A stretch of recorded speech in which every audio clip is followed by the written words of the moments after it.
कायस्थ पाठशाला के मतदान की तिथि जैसे जैसे नज़दीक आ रही है वैसे वैसे चुनाव की सरगर्मियां तेज होने लगी हैं।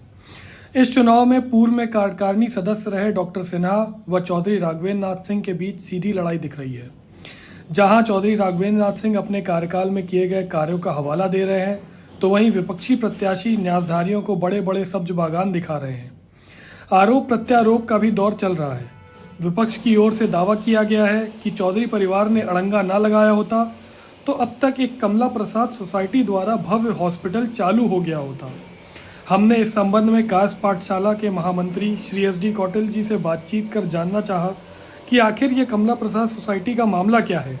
आइए सुनते हैं कायस्थ पाठशाला के महामंत्री श्री SD कौटिल जी का वक्तव्य। जिस कमला प्रसाद सोसाइटी की बात की जा रही है और जिसकी अध्यक्षा एक धीरेन्द्र श्रीवास्तव कायस्थों के बड़े प्रख्यात नेता अपने आप को क्लेम करते हैं, उनकी पत्नी श्रीमती रतन श्रीवास्तव हैं, जो इस बार अध्यक्ष पद के लिए चुनाव लड़ रही थी और कारण ऑब्वियस रीजन है कि कुछ दिनों बाद उन्होंने एक प्रेस वार्ता करके समर्थन डॉक्टर सिन्हा को दे दी। हम आपको उस सोसाइटी के बारे में जो बातें कही जा रही है कि आम कायस्थों की सोसाइटी थी और बहुत बड़ा अस्पताल और रिसर्च सेंटर बनाने का प्रोजेक्ट था, तो सबसे बड़ी बात है कि आम कायस्थ के लिए फाइनेंस की दिक्कत तो होती ही है। जैसा ये खुद ही हर जगह कहते रहते हैं कि साहब आम कायस्थों को कुछ हाथ नहीं लगता।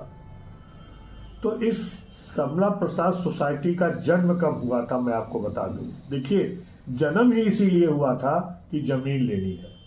18 जून 2011 को जो ये डीड दिखा रहे हैं, इसके पहले पेज की आप आखिरी लाइन बट 2 जो नीचे का पैराग्राफ है, उसी में लिखा हुआ है कि whereas the lessee is also a society registered under the same act vide registration number so and so dated 18/6/2011 and Shrimati Ratan Srivastava daughter of, यहाँ हस्बैंड आप नहीं लिखा जानबूझ के, क्योंकि उस वक्त इनके पति कार्यकारिणी के मेंबर थे।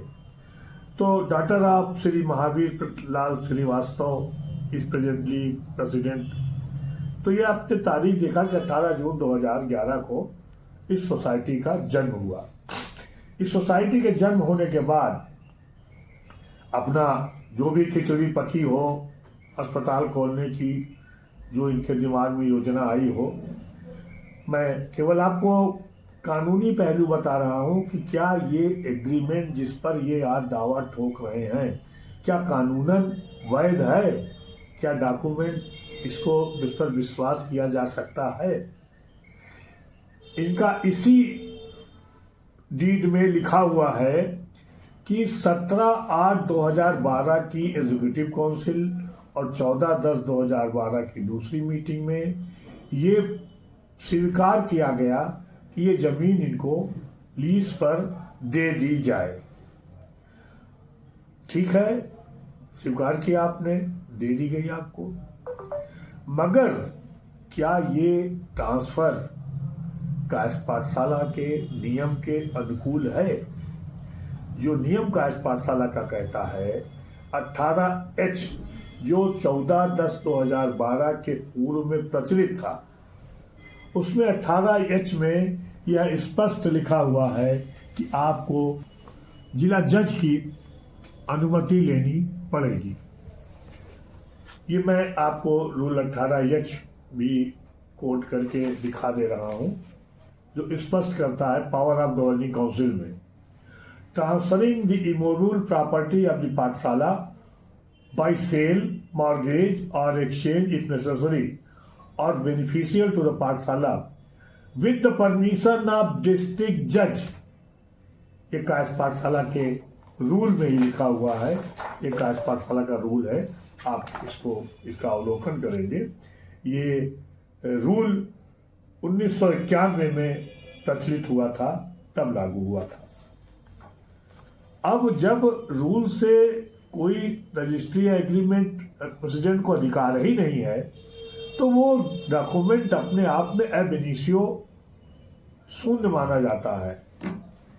और इससे क्या होता है कि जब आप कायस्थ पाठशाला के रूल से नहीं चल रहे हैं, तो आप जो एग्रीमेंट साइन कर रहे हैं, रजिस्टर्ड एग्रीमेंट, वो कभी भी कानूनी डॉक्यूमेंट माना नहीं जाएगा और अध्यक्ष के क्षेत्राधिकार के बाहर है कायस्थ पाठशाला के नियम के अनुसार। रजिस्ट्री का स्टैंप लगा देने से या डॉक्यूमेंट को रजिस्टर्ड करा देने से, आज आप लाल किले की जाके रजिस्ट्री करा लीजिए, तो क्या वो वैध होगा?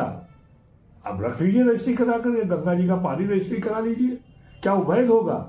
हाँ, अगर कोई नियम होगा कि हाँ नियम में है ऐसा किया जाए, तो आप कर सकते हैं, आपको क्षेत्राधिकार है, आप करिए।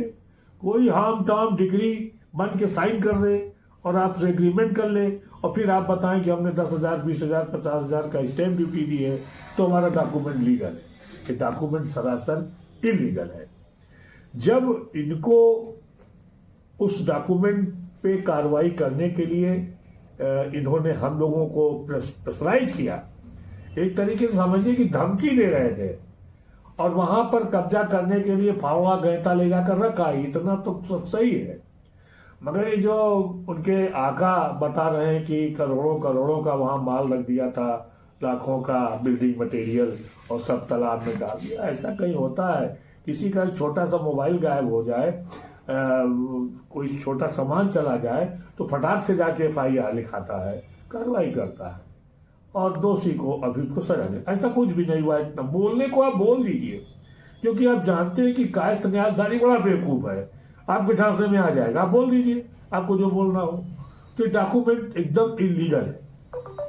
हमारी नियुक्त कमेटी ने चौधरी राघवेंद्र नाथ सिंह की अध्यक्षता में इस डॉक्यूमेंट को अवैध करार दिया कि अध्यक्ष को कोई ऐसा अधिकार नहीं है, हम इस डॉक्यूमेंट पर रिलाई नहीं करेंगे। इनको बता दिया गया। जब ये समझ गए कि अब कायस्थ पाठशाला से हमको कोई राहत नहीं मिलेगी, तो सिविल कोर्ट में चले गए। सिविल कोर्ट में इन्होंने एक सिविल सूट दाखिल किया, जिसका मैं आपको नंबर बता दूं, 186 आप 2015 186/2015 का इन्होंने दावा दाखिल किया और हम लोगों की तरफ से प्रतिवाद पत्र दाखिल किया गया। जब हमारा प्रतिवाद पत्र गया और उसमें सारी कानूनी चीजें लिख दी गई कि डॉक्यूमेंट अवैध है, हो सकता है इन्होंने अपने वकीलों से राय वाय ली हो, जो भी कुछ किया हो, तो इन्होंने फिर उस मुकदमे की पैरवी करना बंद कर दिया और अल्टीमेटली वह मुकदमा खारिज हो गया। मैं आपको उसके खारिजा का आदेश भी दे रहा हूं। वो खारिज हुआ है दिनांक 12/10/2017 को लिखा हुआ है। पत्रावली पेश हुई, पुकार पर वादी अनुपस्थित, प्रतिवादी के विद्वान अधिवक्ता उपस्थित, हम प्रेजेंट थे, वादी की अनुपस्थिति में निरस्त किया जाता है। पत्रावली दाखिल दफ्तर हो, अपर सिविल जज वरिष्ठ श्रेणी, कक्ष संख्या 14, इलाहाबाद। ये है ऑर्डर, मुकदमे की फाइल पूरी। अभी आप इसको अपने वीडियो में करके दिखाइए। और इस तरीके से ये बात करना और ये कहना कि अगर हम रोक ना लगाए होते तो वहाँ अब तक बहुत बड़ा हॉस्पिटल बन जाता, तो मैं वही कहूँगा कि एक भी डॉक्टर तो हमें आगे नजर नहीं आए सोसाइटी के अंदर। जो भी लोग थे आम कायस्थ, खुद ही क्लेम कर रहे हैं आम कायस्थ। अब जरा बताइए, कायस्थ पाठशाला तो धीरे धीरे हिम्मत कर रहा है हेल्थ सेक्टर में जाने के लिए, क्योंकि शुरुआत तो छोटे से ही होती है। इनका सीधे सीधे कहना है कि अस्पताल खड़ा है, नहीं, पहले बच्चा पैदा कर लीजिए, बड़ा पढ़ा लीजिए, उसको पहले करिए, शादी ब्याह बाद में होता रहेगा। ऐसे कैसे हो सकता है? हम लोगों ने हेल्थ के क्षेत्र में काम किया है, शुरू किया है, मेडिकल कैंप बराबर लगते रहे हैं, मेदांता के डॉक्टर यहाँ आते रहे हैं, निःशुल्क जांच करते रहे हैं। और मैं बताऊं कि हमारे जो और कायस्थ कम्युनिटी के लोग हैं जिनके यहाँ MRI या एक्सरे वगैरह की सुविधा है, मैं नाम लेके कहना चाहता हूँ कि चंद्रा स्कैनिंग सेंटर जो आपके यहीं स्टैनली रोड वाले पर है, इनकम टैक्स ऑफिस के बगल में, इसके जो प्रोपराइटर हैं, managing director, mister Praveen Chandra Srivastava, जो कराटे के बहुत बड़े खिलाड़ी और कोच रहे हैं, टाइगर के नाम से जाने जाते। प्रवीण को जब पता चला कि हम फ्री कैंप कर रहे हैं तो प्रवीण ने ऑफर किया कि डॉक्टर जो जांच लिखेंगे वो हम अपने यहाँ कुछ का निःशुल्क करेंगे, जो देने वाले उनसे केवल 25% 50% के रेट पर हम उनकी जांच करेंगे। तो यहाँ डॉक्टर आए थे, डॉक्टर केडिया वेदांता से, और उन्होंने जितनी जांच लिखी, MRI वगैरह और CT स्कैन वगैरह, प्रवीण चंद्रा ने अपने एम्प्लॉय लगा दिया था, वो पर्ची भर के जाता था, वहाँ करा के आता था, डॉक्टर को यहाँ से दिखाता था। तो ऐसे लोग हैं जो आगे बढ़ के आके मदद कर रहे हैं। चंद्रा को मैं बहुत बहुत, प्रवीण को धन्यवाद देना चाहता हूँ कि उन्होंने कायस्थों के बारे में सोचा। मगर जब से हमारी OPD बनी है, हमने जनौषधि चालू कर दिया, सस्ते दर पर दवाएं मिल रही हैं, खूब अच्छा प्रॉफिट हो रहा है, एक कायस्थ को रोजगार वहां मिला हुआ है जो सेल्समैन का काम कर रहा है। हमारी बनी बहुत अच्छी, वहाँ OPD बन गई है। हमारा पैथोलॉजी का जो सेंटर था, SRL वालों से हमारी बातचीत हुई थी। SRL के आदमी खुद आकर के पैथोलॉजी का काउंटर, बेसिन, जैसे जैसे लगना है हमारे राजगीर को बताया, वो सब बन गया है। अब इस OPD में अगर डॉक्टर साहब आए और कराए कि हाँ साहब हम बैठेंगे, निःशुल्क देखेंगे, 1 घंटा देख लें, ज्यादा तो मैं नहीं कहता, 1 घंटे का समय दे दें। वो 1 घंटे का समय नहीं देंगे, वो समय देंगे राजनीतिक वार्ता करने के लिए, तमाम संगठन सम्मेलन करने के लिए, इस तरीके का कार्य करेंगे। हमारी OPD भी चालू नहीं हुई, मैं बहुत खेद के साथ कह रहा हूं, मैं अपने आप को खुद इस बारे में शर्मसार समझता हूं कि बनाने के बाद OPD क्यों नहीं चालू हो पा रही है, आखिर बात क्या है। मैं इस बारे में फिर कभी चर्चा करूंगा। मगर आपको बता दूं कि जो व्यक्ति आज अध्यक्ष पद का चुनाव लड़ रहा है, अपने आप को चिकित्सक कह रहा है, मैं नहीं समझता ये चिकित्सक है या व्यवसायी है। इन्होंने बहुत चर्चा हुई है कि कोरोना में बड़ी मदद करी है। कोरोना में मदद जिसने करी है, मैं 2 डॉक्टरों का मुझे नाम ध्यान आ रहा है, बहुतों ने करी है मदद। एक डॉक्टर भरत थे, सिविल लाइन में बैठा करते थे और वो मरीजों को, कोरोना को खूब अच्छे से देखते थे, और खुद 2 बार कोरोना उनको हुआ, मगर तीसरी बार के कोरोना में उनका देहांत हो गया। एक डॉक्टर आशुतोष गुप्ता हैं, जो इलाहाबाद मेडिकल एसोसिएशन के सेक्रेटरी हैं।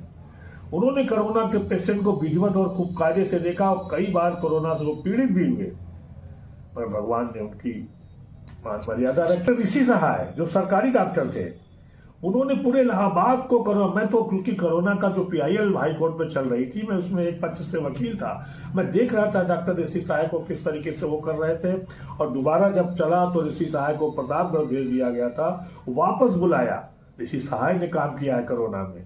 डॉक्टर अनुभा वर्मा, जो हमारे डॉक्टर सुनील वर्मा जी हैं, उनकी डॉटर इनला है और डॉक्टर अनुराग की वाइफ है।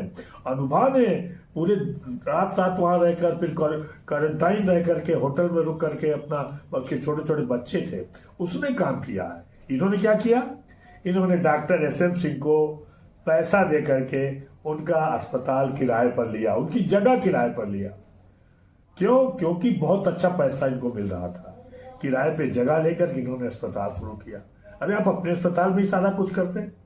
आप गए, साईं SM सिंह साहब ने कहा, मेरी उनसे बातचीत हुई थी, बोले भाई मेरा खाली पड़ा हुआ था, इन्होंने कहा साहब पैसा कमा ले हम कुछ, तो हमने इनको बहुत ज़्यादा पैसा, चूंकि कहने लगे कि नहीं दे पाएंगे, पता नहीं आमदनी हो कि ना हो, तो मैंने कहा अच्छा ठीक है, आप जो पैसा दे रहे हैं दे दीजिए, मगर उसमें साईं नाम जरूर जोड़िएगा।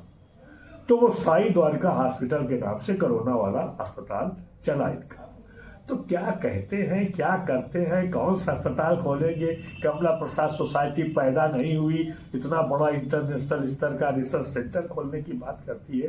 तो भैया इन लोगों की बात का बात ही है, इसका तो मैं कोई निराकरण नहीं कर पाऊंगा, क्योंकि इनके दिमाग में सिर्फ ये है कि कायस्थ पाठशाला की संपत्ति ले लो, लूट लो, खा लो, पी लो। एक बिल्डर को लगा दिया है, वो मांगता रहता है, उसने दरखास्त दिया था और फिर हमसे कहता है हमारे पास रजिस्ट्री चिट्ठी भेजा है, और हमको कार्यवाहक महासचिव लिख रहा है, क्योंकि नोटिफिकेशन हो गया था, वो कानून का ज्यादा बड़ा कहता है कि हमको चिट्ठी दिखाई, आपने कायस्थ समाचार में छापा है।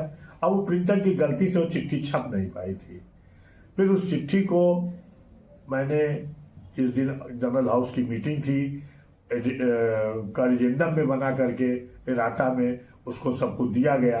अब वो चिट्ठी जब इनको मिल गई तब ये शांत हो गए। अब ये बात दूसरी कर रहे हैं, कह रहे हैं कि एमओयू साइन करिए, बिल्डिंग बनेगी, फ्लैट बनेंगे, हॉस्टल बनेंगे, हॉस्पिटल बनेंगे। तो भैया बहुत कुछ है, वो सब करें जो करें। और खुद उनको आप लोग तो जानते ही हैं, उनकी योजना चलती थी न्यायनगर के नाम से। पार्क तक में तो उन्होंने काम करा दिया, बेच दिया उसको, जहाँ पे ओपन एरिया छोड़ना रहता था। खैर मैं उस पर नहीं जाता, ये सब बातें व्यक्तिगत हो जाएगी। और अब क्या किया हो भी जा रही, कह भी रहे वो लोग, तो आपको बताना है, क्योंकि आपको इस तरीके से धुंध में लपेटना चाहते हैं, तो आपको हम धुंध से निकालने के लिए मजबूर होकर ये सब बातें आपको बता रहे हैं। निर्णय आपको लेना है 25 तारीख चौधरी राघवेंद्र नाथ सिंह, और उनके लिए आपको निकलना होगा, काश पाठशाला के लिए निकलना होगा। मुंशी काली प्रसाद की इच्छा के लिए, उनकी जो ऑब्जेक्ट है उनको पूरा करने के लिए आपको मतदान करने के लिए निकलना होगा।